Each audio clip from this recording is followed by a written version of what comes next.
before it's time for you to go. No, I have more time. I have to be at tennis courts by 8:30, so I need to leave at 8. We can do like 15 minutes. Well, you're being recorded right now, so everybody knows you're going to the tennis court. Good. Yo, honestly, I was hoping you would tell me no, so I could at least say I tried, but I didn't feel like doing this. Okay, well, let's not do it. No, it's too late now because it's something that I feel I have to do. I just want to blame somebody else for not doing it. So go. That broke up, but I heard you say you wanted to blame someone else. Yeah. And I was going to try to use you as a scapegoat. Yo, your F-sharp advent calendar, whatever that thing is called, it got noticed. No? Yeah, it seems that way. You have a better sense of these things than I do, but no, I don't. Yeah, of all the tweets I've ever tweeted, it certainly was liked the most and retweeted the most. Yeah, man. So you're an F-sharp thought leader now. How's it feel? I'm good. I'll get better and better at faking it every day. Did this serve as motivation for you to go harder or continue what you contributed? Or was this more of New Year's resolution before time runs out? Oh, I got it out. I'm good now. No, I'm going to continue with F-sharp. More than anything, though, I'm focusing more on what I really want to do, what I really love doing, figuring that out. So, yeah, I'm not saying that I'm going to become an F-sharp thought leader, but I'll keep doing more with it. Yeah. I had like, what's today? Today is Sunday. I had like two occurrences or two events on Friday that like exploded my social media. One was John Samet responded to a question that I posted, and he had like praised me and put me out there, which I didn't expect. Thankful I didn't expect it. And then the other one was Visual Studio tweeting me for or basically broadcasting a program that I did with .NET Rocks. And so I'm like, oh, could this be light at the end of the tunnel? Because if it is, I'm going to go faster. I hope. Yeah. I'm the most skilled person to get ready to go on welfare, I think. It's interesting how much I put out there, and I guess it's all about one's perspective. But hey, do you have a headset? Oh, you're getting feedback. Yeah. Or can you turn it down a little bit?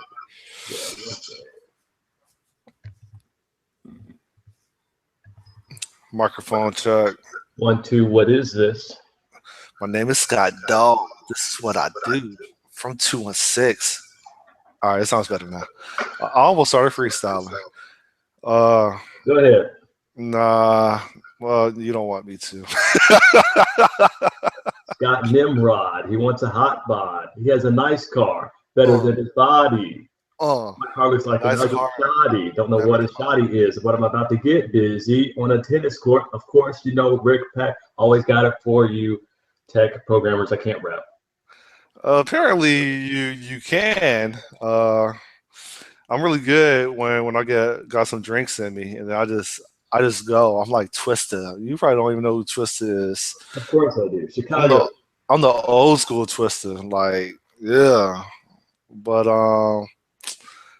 either when I freestyle, it's an incredible like success, and I just go ham, or like it's really really sad and depressing. But so what now? Or it sounds like you said you're trying to figure that out. Oh, that's right. I bought the Tony Robbins coaching. I'm much more interested in more human-to-human interaction. That's what I'm realizing. I need to get more of that in my life, and hopefully my next job will will be what I want, because I'll be doing something like consulting with others along with doing the data science work. So it'll be good. Sounds cool. Why don't you well no, it's whatever you want, right? So I was gonna say, why don't you just go full throttle in the people part? Or you don't want to let go of that you spent so much time building up. Well, at this point, I have no clients, so I can't. Yeah, I need to gradually make that transition if I'm going to do it. That seems like a challenge. Like, how do you? Are you talking about being like a career coach or something? I thought that was one of your objectives. It was some type of coach, life coach, something. It's some kind of coaching, and I'm defining that very broadly at this point because that's what I need to do. I don't have a. So what I like about the Tony Robbins coaching program that I'm doing, it's actually called Robbins Madonnas. But I like that there are people who have converged that coaching with IT. I can't remember what one person was doing, but he spoke to converging the two. And yeah, it's called simpleprogrammer.com. Yeah, he's doing it. I mean, that's a good point. That's a really good point. But I want to do it maybe in a different way. And in my actual job, using the skills I learn about helping people, understanding people, to make me be a more effective data scientist. So let's start and understand that you have somewhere to go. But you're a data scientist.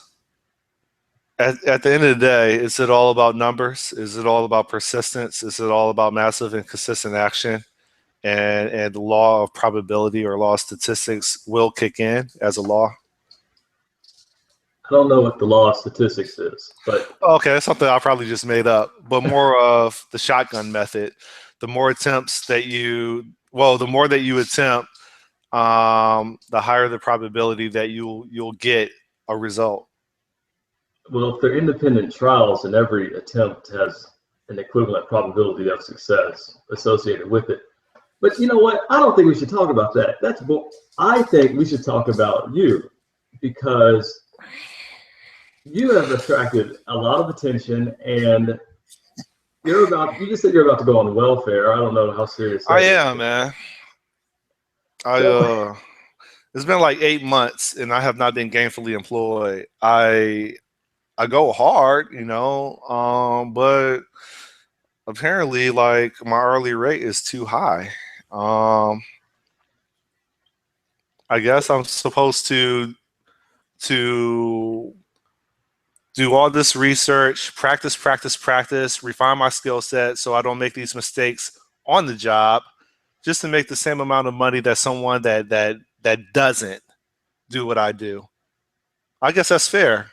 I guess it's totally fair that for me to be an outlier and for me to invest in myself and practice, make mistakes, and connect to the industry and not just lifers at work, I should get the same amount of money that everybody else gets, because, well, it doesn't matter how productive you are. It doesn't matter how much you invest in yourself so that you can be as. No, I'm not stopping, man, because I'm frustrated. Like, I don't. And John Simon has touched on this, but it's like there's a reason why I invest in myself, and I'm getting frustrated. I try to hold myself accountable. I'm getting frustrated why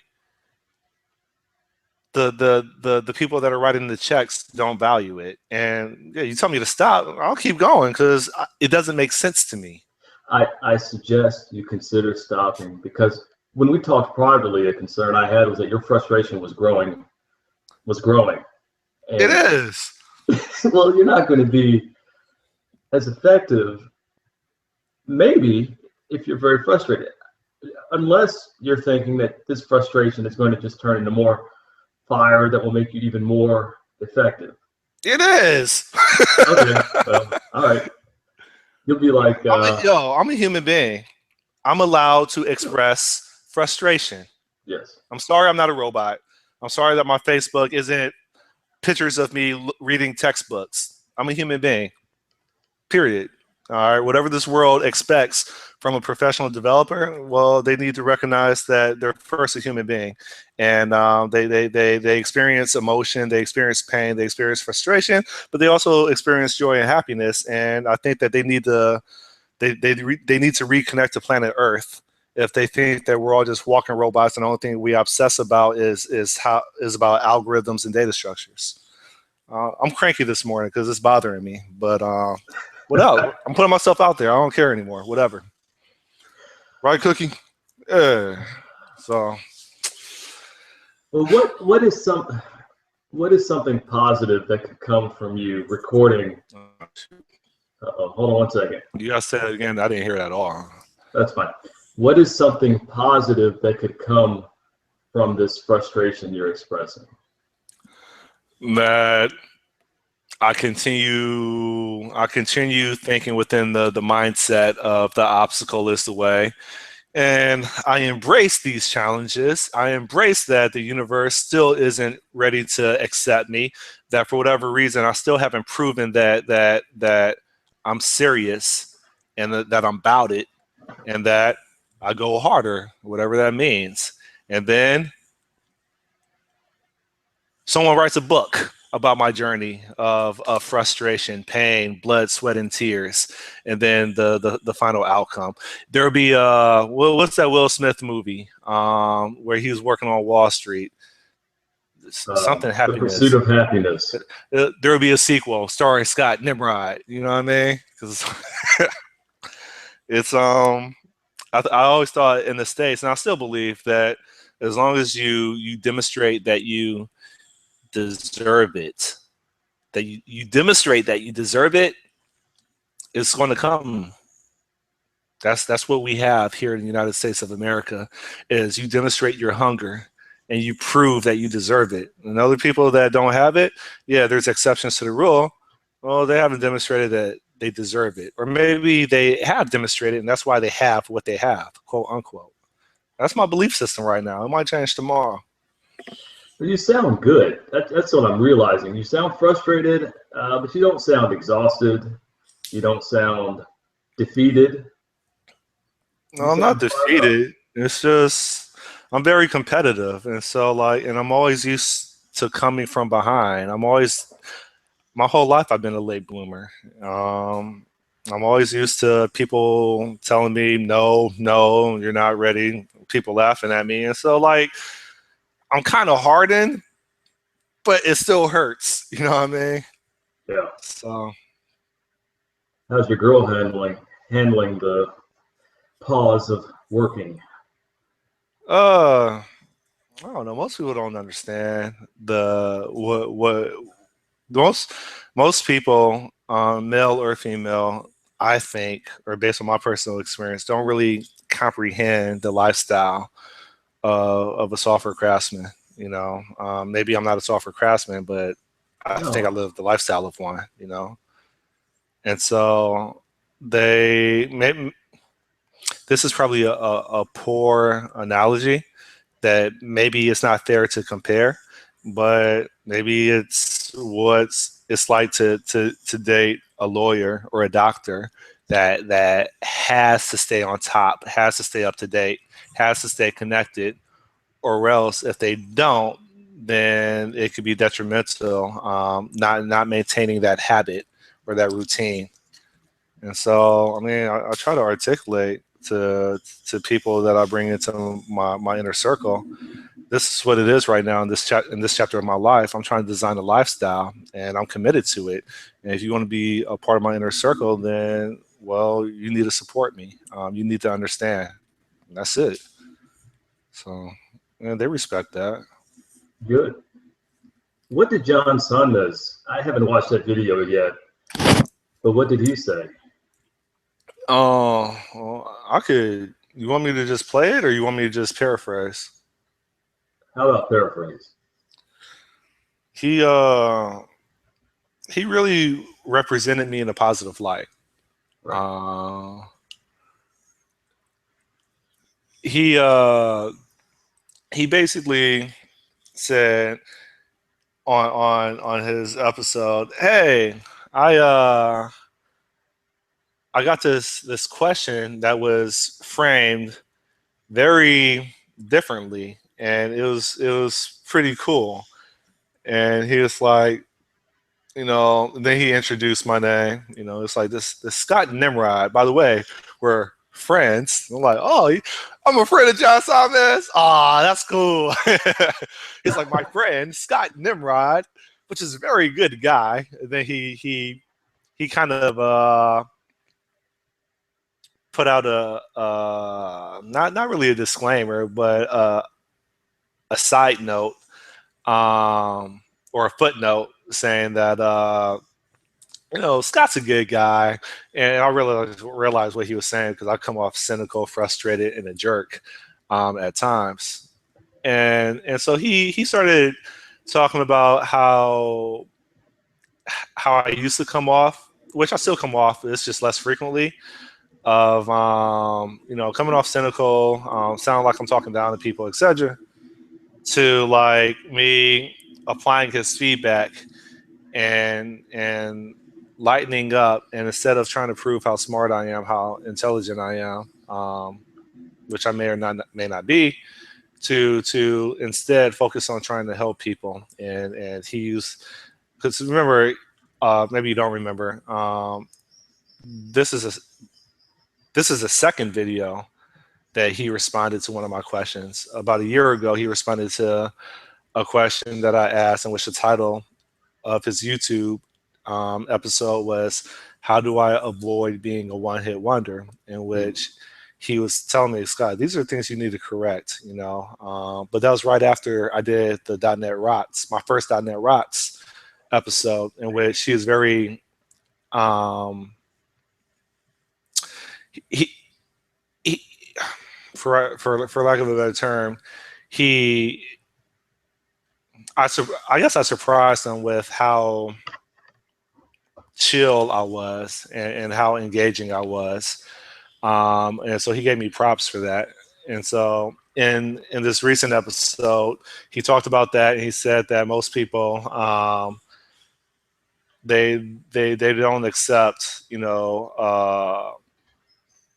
feedback. I don't know, what is it constructive feedback. They might listen and then brush it off and continue their normal behavior or their normal approach to things. But he said that I've demonstrated over the past like 12 months that I listen, and I'm actually applying it, and I softened down, for lack of a better term, the way that I interact with people, or the way that I represent myself to the universe, and so he then wanted to answer my question, and then at the end of his video, for my question, he then recommended me, saying that Scott has expertise in this area. I would hire Scott. So he really like helped me out, and I wasn't expecting that. I was just expecting.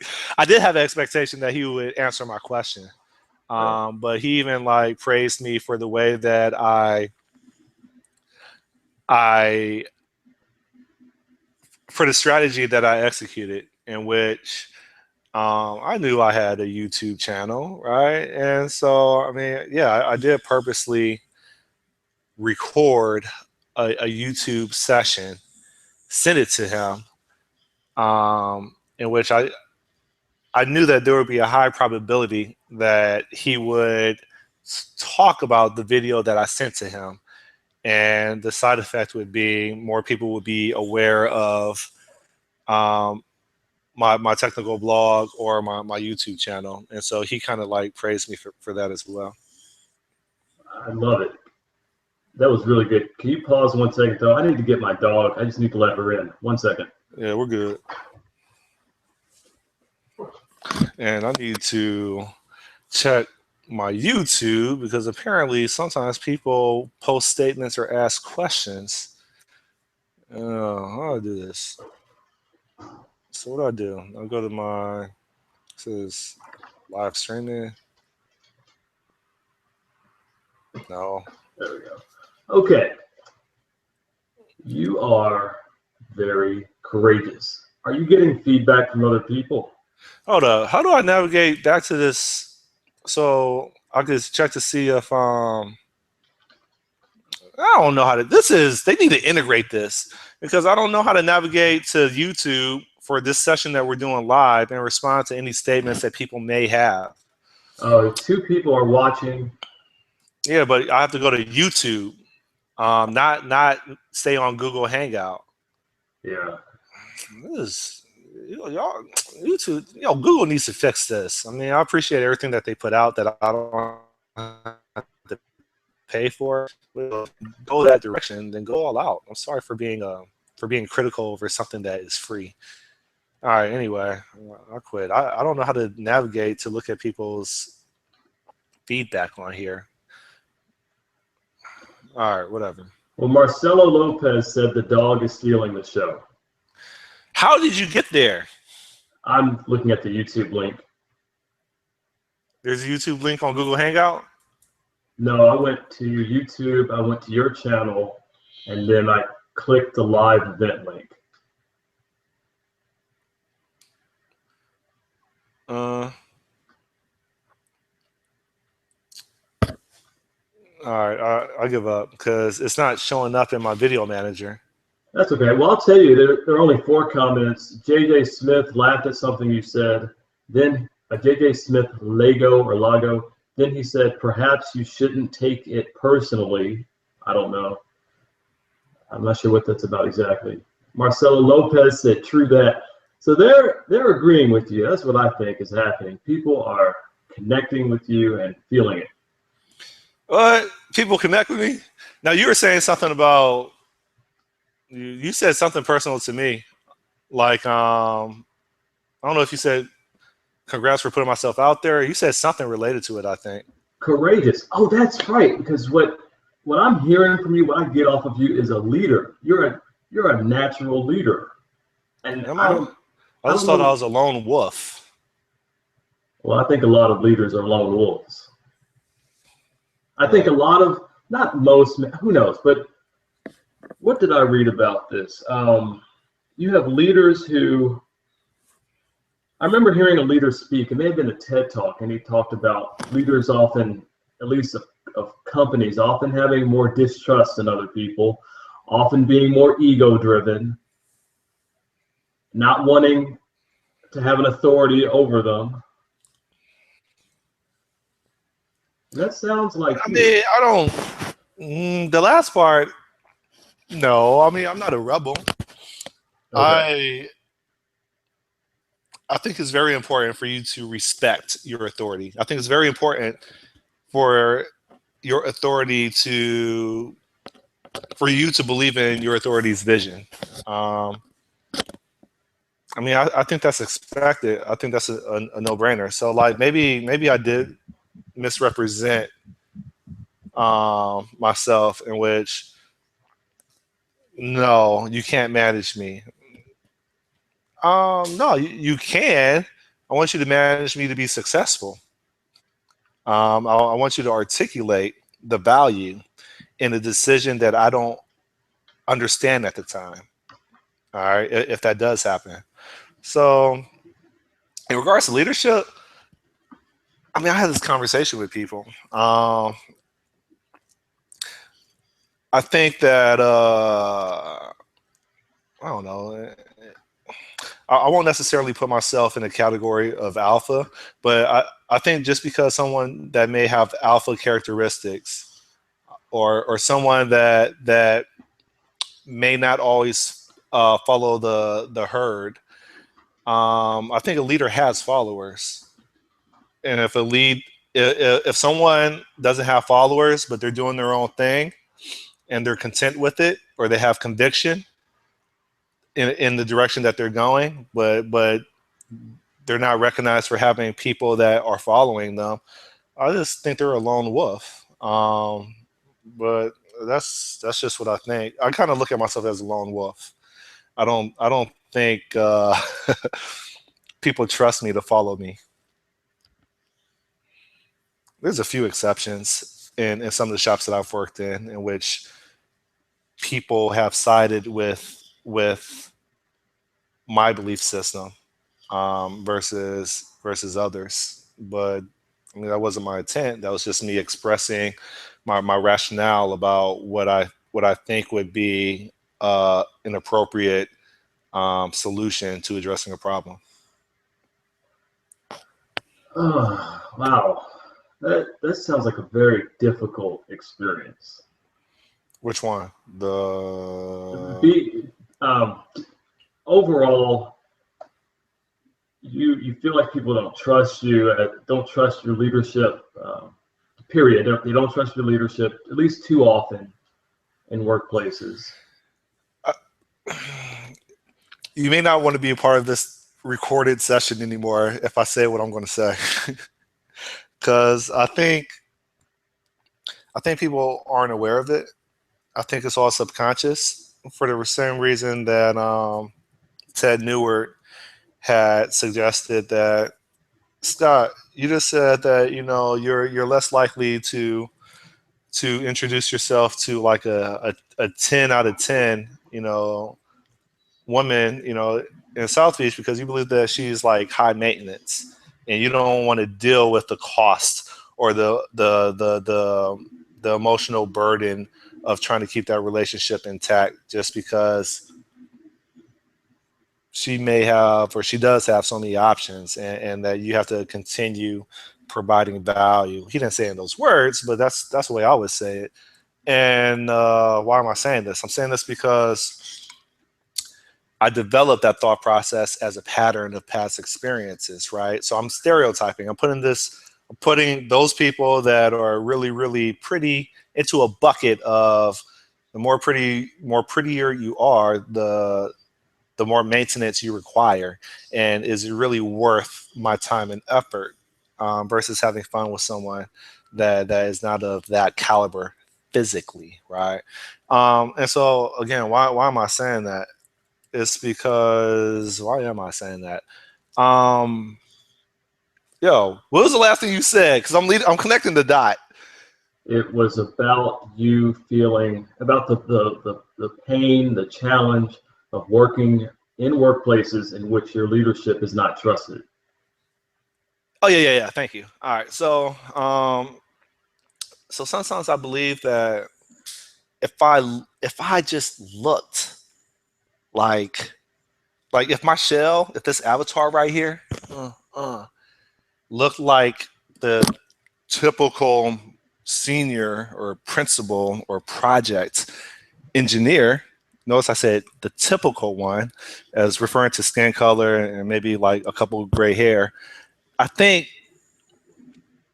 people would, by default, ask more questions and listen more to me. But I think, and this may not be reality, but I'm going to be honest, this is the way I feel.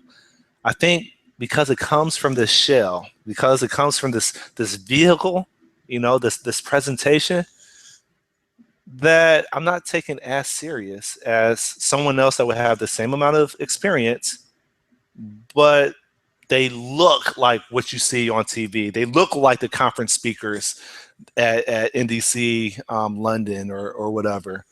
And that may not be reality, but I think subconsciously it is the battles that I have to have for things that I shouldn't be battling for, and so that's the stereotype that I think I'm dealing with. Notice I've been very careful not to pull the race card. I mean, you call a duck, but I'm having a difficult time trying to understand what other reason there is. And of course, there could be reasons because, I mean, I gave an example several days ago where I recorded my own feedback to a podcast I was listening to called Changelog, in which they had a female. You saw my feedback. Yeah. Yeah, and so the thing is I thought I was straight. I didn't see anything wrong when I was doing it. I thought I did a good job. I watched it and I came off very condescending, at least I think. And I'm like, oh, this is bad. And it's towards a female speaker. They're gonna burn me alive for this. So I deleted it. you know, and I think I did the right thing. That's my first time ever editing content, period, since I've been recording. Um, and so I don't know why I said that part, but like, oh yeah, I'm saying that part because maybe what I believe isn't really the truth, and maybe there's just the way that I communicate with people that they don't have confidence in me. They don't have confidence in my concerns, right? I, I don't have to be a leader. I just want you to listen to my concerns. I don't want you to shrug me off. Period. And I feel a lot of times when I walk into shops, they just shrug me off. They treat me like a kid, and they're grown folks talking. One second, it's breaking up. Reality. But okay, I think we're good now. I said too often I'll walk into a shop to help.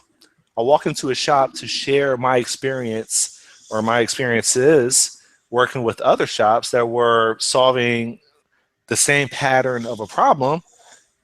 And when I put in my 2 cents, they look at me and then they continue talking like grown folks. Like I'm the redheaded stepchild. Like my concerns don't matter. My experience doesn't matter. And like honestly, I get frustrated. And I'm like, well, why are they behaving like this towards me? And again, it might just be my own warped reality and like they're not.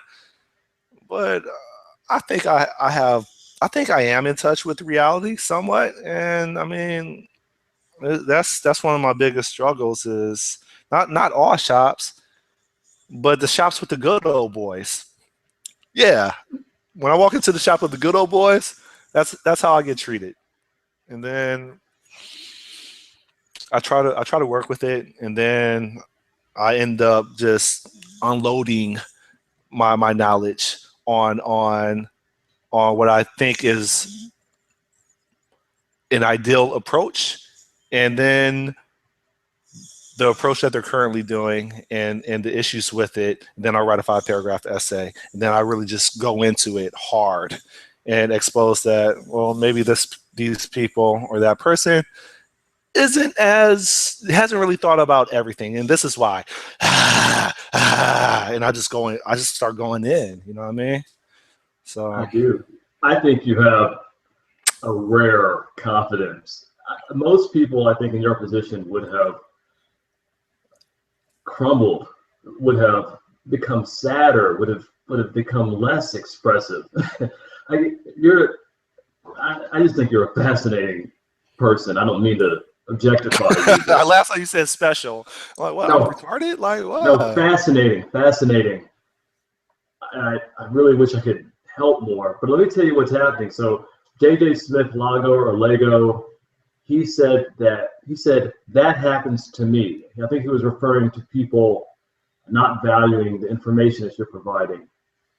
And he said, so I asked him if he was darker skinned. I hope you don't mind. I split my attention a little bit between you and the chat. We're good. While you're saying that, I could try to look back on YouTube because I'm having a hard time seeing what you're seeing. Cookie, get off me. And so J.J. Smith then said that he is darker skinned, but he thinks the disrespect that you both are experiencing has a lot more to do with the lack of gray hair. So then then Marcelo, the lack of looking older. But then Marcelo Lopez said, my abundance of gray hair has been both useful and an impediment. Sometimes folks just aren't ready to listen to someone who hasn't been corrupted by the reality distortion field they're experiencing. I tell you, man, I think you've tapped into something, and I don't know what you can do with it, but I think a lot of people in IT are resonating with your ideas, at least those that are hearing it, and maybe we just need to figure out a way to get more people to hear it, more people to watch your videos. Have you thought about, now I'm getting feedback. Can you hear me okay? Yeah, I'm looking at the comments too. I hear you. Okay. So have you thought about just once doing a more professional appearing video? working on a script beforehand, you know, like John Son does? Yeah, I considered it. Also considered the return on investment and how much I would actually be able to produce versus the rate that I'm producing now of things being rough and rugged. And I thought about it. I'm just not sure about the return on investment and if I could sustain the rate of pumping out these videos that I'm doing right now. I think, what about once? Think about it. Hold up. Before you respond, I have reason to believe that the majority of people, all 33 of them, they're not watching the video. I mean, yeah, these people that are on this YouTube live, yeah, they're watching it, but I have reason to believe the majority of people are listening to this while they're driving, while they're cooking, while they're jogging, right? So I hear you. I'm just not sure how much of a dent that's really going to, or how much of a return on investment that's really going to be. I don't know either, but my gut tells me two things. One, you need to feel more connected with a community. And I've felt this too. I think what happens, this is going to sound real sloppy, but I think something that happens to minorities, women, anyone who just feels like they don't belong in these rather homogenous professional groupings, I think we acquire too much of an outsider mentality, and it has a negative effect on our psychology. Yeah. And it's a serious problem. I think it knocks a lot of people out completely. They say, forget it. I'm not going to do tech. I'm not going to do architecture. Pick something.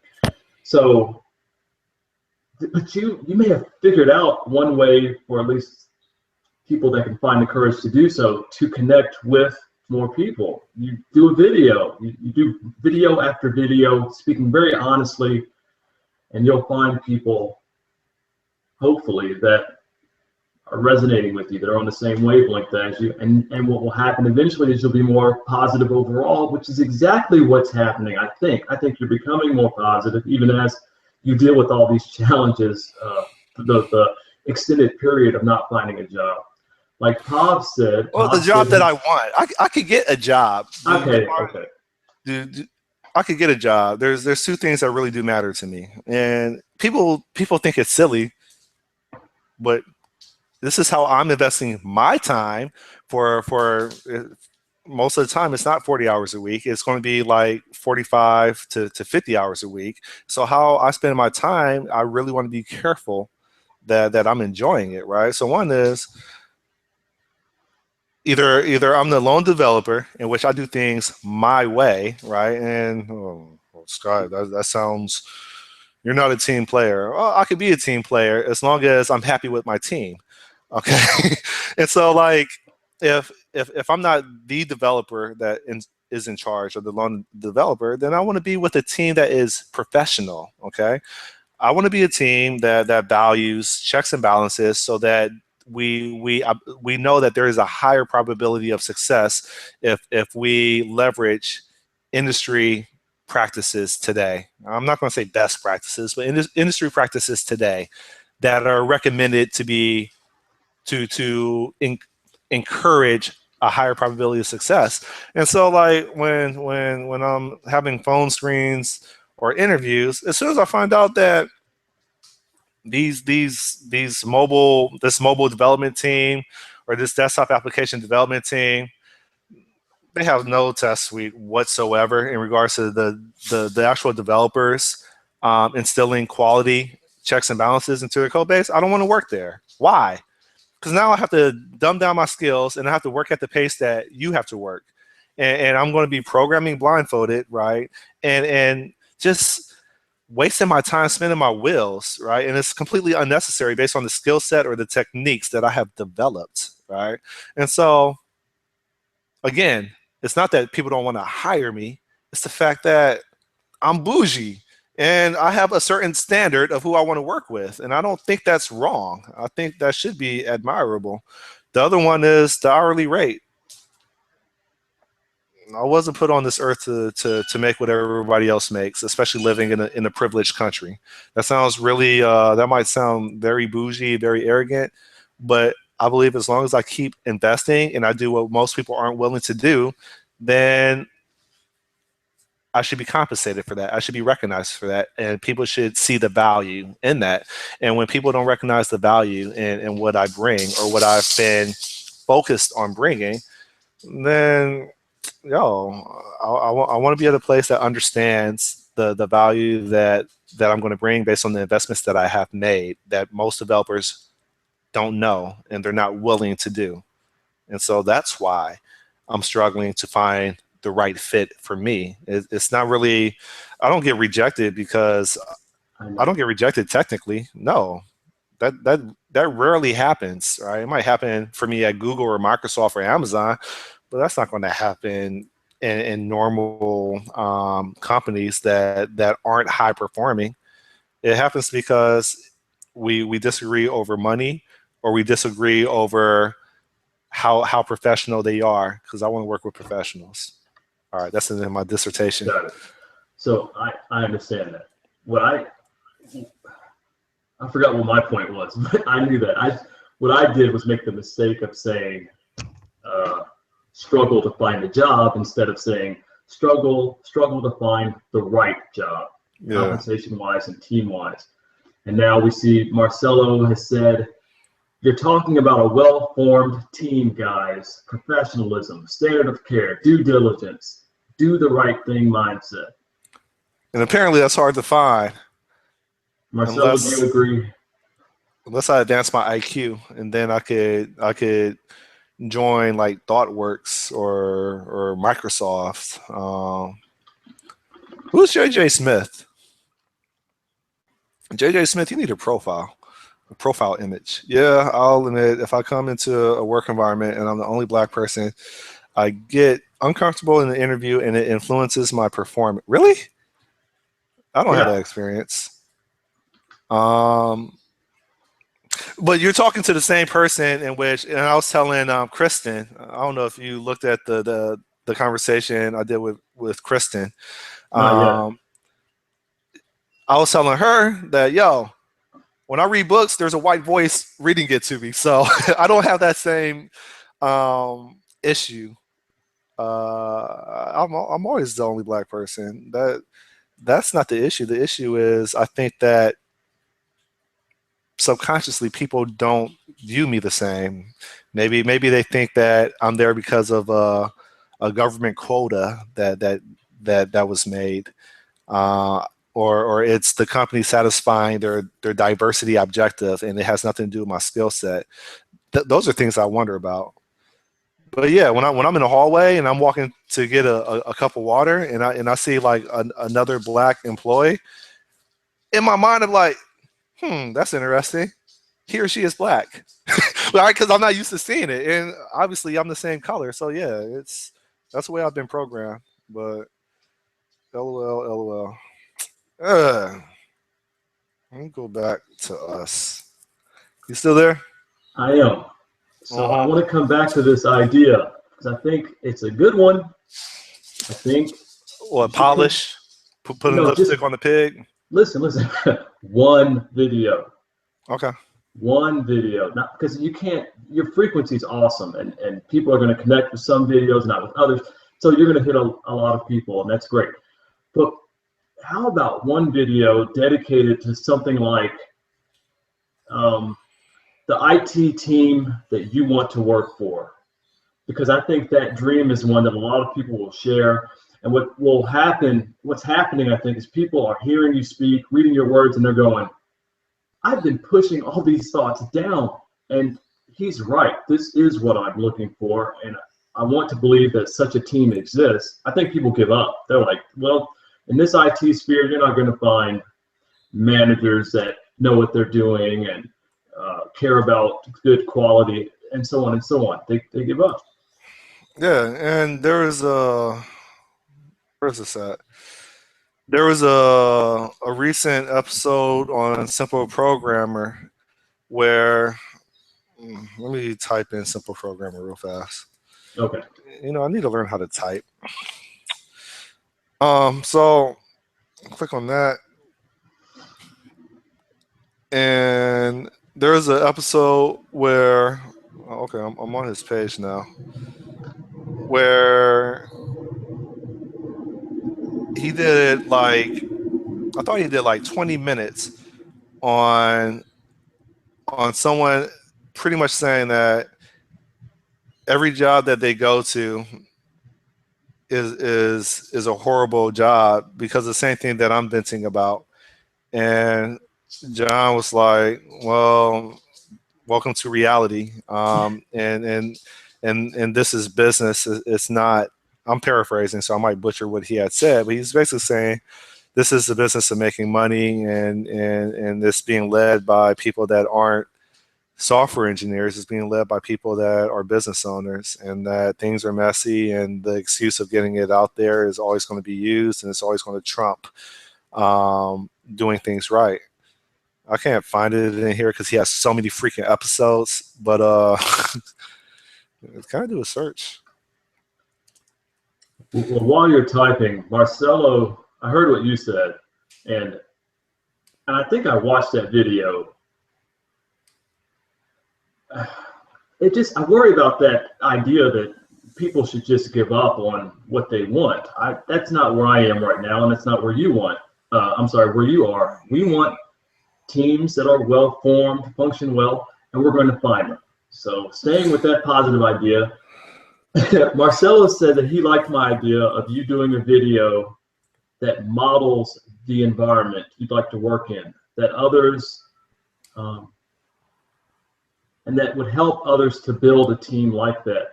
And what I'm saying, such a video that you would create would also contribute to people in IT believing such a team like that exists, and also would help you to connect with people because your ideas would resonate with them. I wrote a blog post on it like 2.5 years ago. I'll put it in this link. Debugger, debugger. Yeah. So this right here. Let me paste this in here. Ooh. I mean, that's great. Here's the motivation. Let me type that in. Here's the motivation. Of course, I didn't spell motivation right. Spell check. There we go.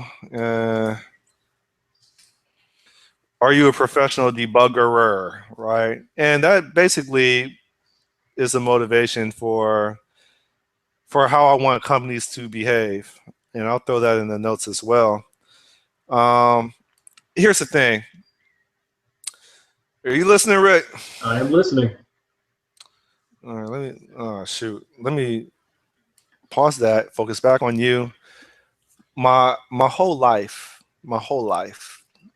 I've been told I'm not good enough. Okay. My whole life, I've been trying to compensate for people telling me why I don't deserve to have something. My whole life. Okay. So I start tackling all these deficiencies, and the politically correct term is growth opportunities. I start tackling them. I start knocking them off.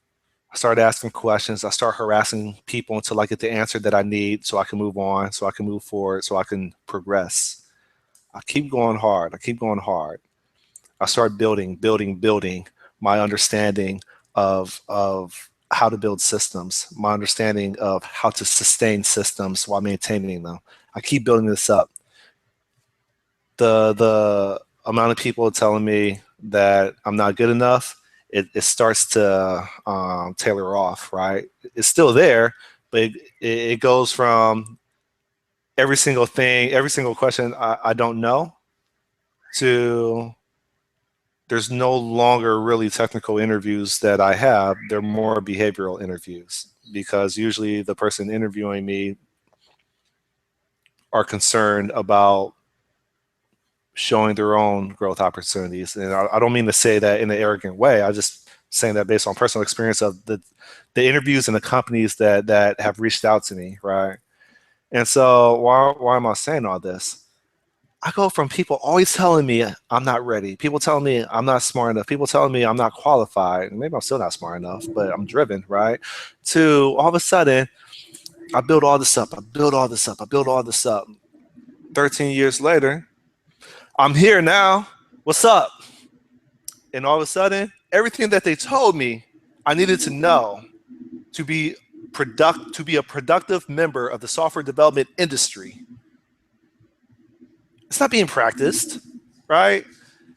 They were asking me 10 years ago, you know how to unit test? And I'm like, no. And I would blame my company. I'm like, the company that I work at, they have this flagship product that's been in production for 10 years. And well, it's not unit testable, but I also didn't really know what unit test was. But to make a long story short, I have built myself for this, right? I have literally taken what everybody said was a reason to deny me. 1 second. I Breaking up. Breaking up. I thought it was what? It's breaking up. Okay. Okay. I spent the last 13 years building on what everybody told me I needed to have in order to be successful, in order to get the money that I wanted to get, in order to be proud as a professional developer. I put in the years. People kept on telling me, I'll keep saying it, I wasn't good enough. I didn't have this. I didn't have that. Now I feel like, okay, I've compensated for it. I've overcompensated for it. I am here now. I'm no longer asking you. I am undeniable, right? And that's probably not true, but that's the way I feel at times. It's like, I'm undeniable, right? You can't dispute me anymore. I am here. Give me what I want, right? And they're like, okay, but we're not going to pay you what people of your skill set that have demonstrated that skill set have. We still want you to work for $50 an hour, right? Or even if it is the hourly rate that I want, that does happen, right? From time to time, I'm like, cool. Now I get into the environment and everything that I have leveraged to make me successful, they want to strip it away from me, right? But things that are like no-brainers, like you prove that your code works, right? Oh, Scott, we don't have time to do. Well, I don't know how to build a system without validating the parts that I have already built so I could continue. Scott, you have to work within the quote unquote parameters of our organization.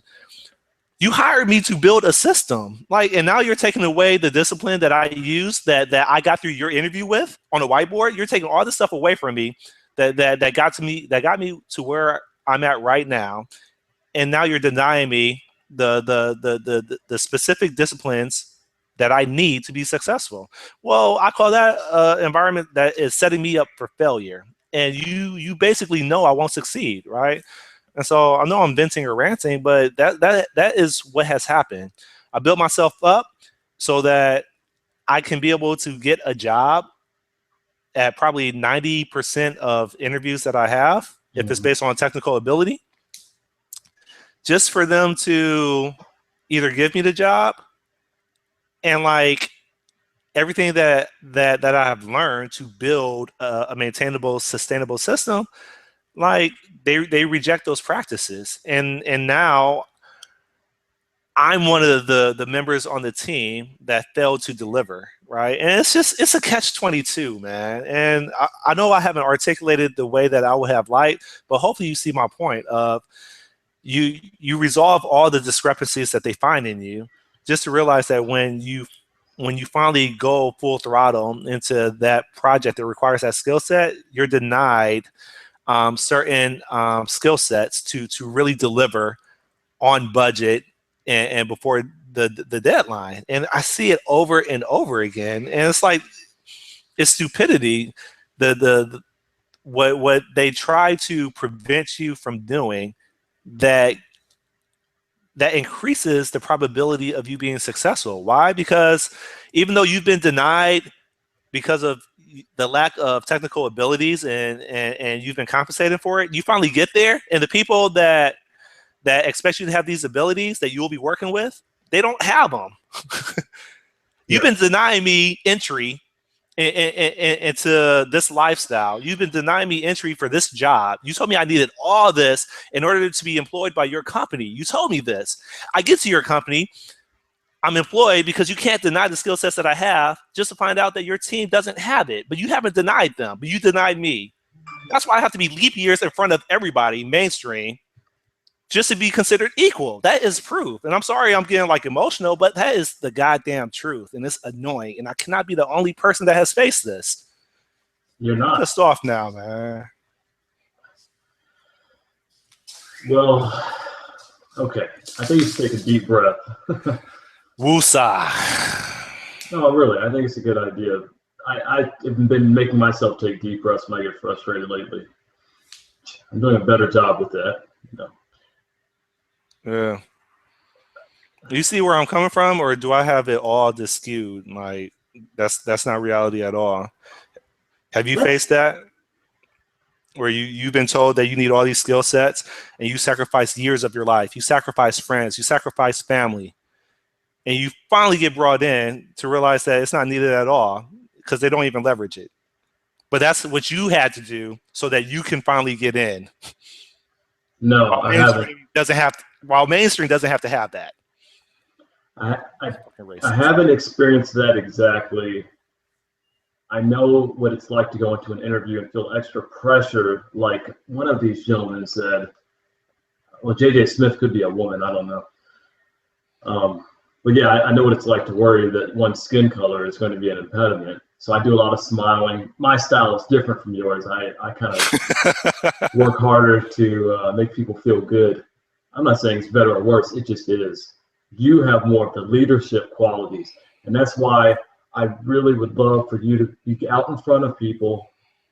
So you're already doing a lot of videos. I think that's great. But I still like this idea of you taking the time to take all these ideas. Oh, I wanted to be honest with you about something. Sometimes when you're talking in your videos, for me, it goes too long. And it feels like your ideas are jumbled. It's understandable. I'm not attacking you. But it's kind of your style. You know, it's what I mean is I think you enjoy doing that, speaking off the cuff.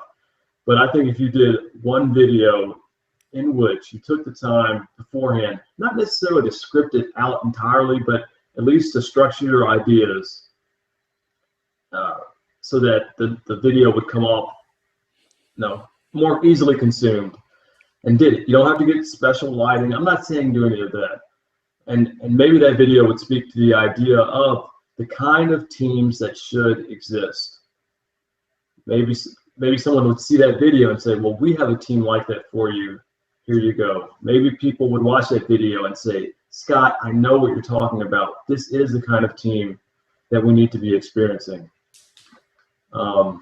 J.J. Smith just said bullet points. So he's agreeing, I think, with this idea of you doing a more structured video. Okay. Well, I guess offline I'll be asking for more of your help in doing that. Okay, I'm happy to try. Let me see what else has been said. Marcelo said, it's a smokes. Are you looking at these comments? I'm trying to, no, I'm not.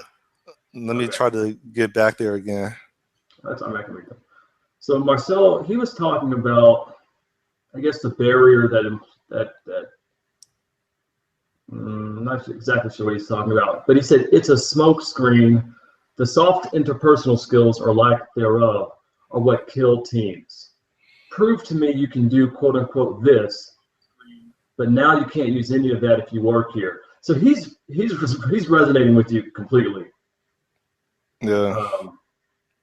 J.J. Smith said he makes bullet points when he meets with his mentor and it helps things flow way faster. Are you still talking with your mentor or mentors? Not as frequently as I used to. I had Greg Leonardo on here, in which it wasn't really a casual conversation. He was basically discussing Microsoft Azure, Windows Azure, the cloud platform. He's one of my mentors. There's another one named Rick, but he avoids he avoids being online and putting himself out there. So I talk to him more regularly. I talk to him probably every other week. He was a SDET, or software development engineering test at Microsoft, that he pretty much put me on in the state of Florida when I moved down here. What is Rick saying to you? Oh, when I'm on the phone with him, he agrees with me most of the time about my frustration. We have different philosophies when it comes to like actual implementation details and when building software, but when it comes to like the philosophy or philosophical thoughts about growth opportunities for this industry, he completely understands. We both come from a professional background. Well, again, he grew up as a software development engineer in tests, and so like he had to know everything inside out. And because he works in tests, he understands like a systematic approach to breaking software with the programs that he writes. And so like, you know, usually what I've been frustrated because again he's a developer that works on the QA side of the house, and so he also gets frustrated how the majority of shops, it's always lip service. The actual people building the software are relieved of the mandatory quality checks that are required to stand behind their work. And so his job is, again, he's on the QA side of the house, but most of the time he's writing like, most of the time, but he has deeper skills, he's writing like UI tests. And he gets frustrated because there's certain issues that just shouldn't be discovered by even a manual tester. But but developers, they just, for whatever reason, it's completely acceptable for them not to be able to write a basic program to validate their work before it progresses down the pipeline to QA. This is probably going a completely different direction of what your question was, but to make a long story short, he feels my sentiment. No, that's because I'm not doing the same thing that you're doing, because I'm not doing development and testing and so on. I can't respond directly to all those points. I just hear that this is a very common frustration. And for who? Because apparently it's not for everybody. It's just maybe people like me.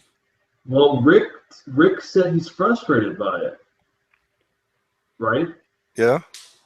Marcelo and JJ Smith, I think they've also expressed frustration. The difference is Rick works in QA. He's a developer, but he doesn't work on, he's not an application developer, right? He's not responsible for building the systems that an actual human being interfaces with most of the time. So his workflow or his work environment is different because he's not, even though like developers are all egotistic or for the most part, he doesn't face the same issues that I face. He's not in bed with them like I'm in bed with them, right? Okay. So look, this has been so good. I'm going to be late if I don't leave really soon, but I got to ask this. What are you going to do differently? Well, I mean, my feedback from you is to actually spend some time polishing these videos or polishing a video and just see what the difference is. Even though my argument was, well, people listen to this, I don't think they really view it. I'm only referring to the language. Well, earlier I was also thinking about you doing a more professional appearing video, but I think just the language would be great. Not the grammar, but I mean the structure of the points made in the video. Yeah. So this is the thing, and I'm not rejecting what you said. It's just I kind of like having a conversation versus having an agenda. Um, I'm not. I guess I'm creating excuses, right? I just, at least in a conversation, I feel like I could come off very natural. Um, Regardless of my emotion, it'll come out. If there's someone on there that I know about, I've researched, I really respect them, it's going to show because I don't talk as much. I just listen, soak it in, right? Yeah, I've noticed. Yeah, yeah, because it's like I don't want to spend this time telling them what I think. I care a lot about what they think, so I can soak it up, and so I can increase my hourly rate by putting it into practice. And, I mean, I'm serious, you know. Do you respect me? I do respect you. You annoy me a lot because I feel like you always bring up arguments that I don't really care about, but apparently, if you care about it, the other people care about it too. And we're allowed to be different, and we're allowed to have different concerns. So my biggest issue with you, and some of my closest one of my closest friends, he he behaves like you, and the way he talks to me is he's always playing devil's advocate. It annoys me, all right, but at the same time, it forces me to consider people's perception of me or people's perception of what I'm arguing over. So I think it's necessary. There's a balance, you know. So let me make some quick points. Hopefully I can remember all these. One, I'm glad you respect me because I don't know if I'd keep talking to you if you didn't. I certainly respect you. The next one is I'm just going to tell you what I'm hearing. I'm not a trained therapist, but this is what I'm hearing. I'm hearing a lot of conflict in your words. Like sometimes you'll say you're arrogant, and then you're obviously you recognize your humility. You speak about respecting leaders, but then there's some challenging of authority.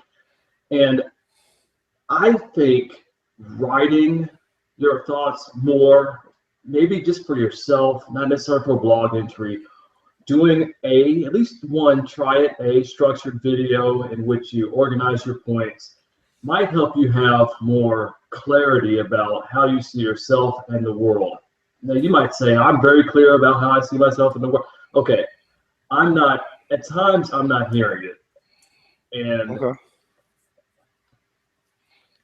yeah. And then the other one, I'm sorry, I got distracted. I was looking at the chat. I forgot what the other point was. Oh, well, I can't remember the last point. I am worried about you. I mean, that's one of the reasons why early in the video I said, well, you sound good. Because when I'm not watching your video and I'm just walking around thinking about you, I think this could be someone that's on the verge of becoming depressed. Well, I mean, what happens with prolonged frustration? Yes. I mean, what happens? I think a lot of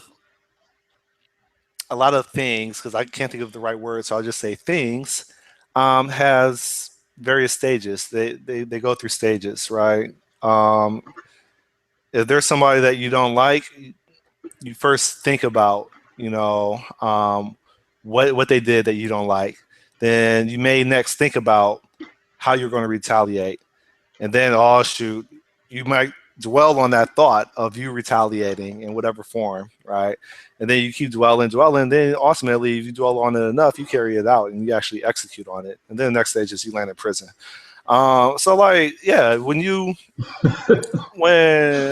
if I stay frustrated, then either I'm going to continue focusing my energy on being frustrated, put all my energy into being frustrated, or I could put my energy in trying to fight, resist.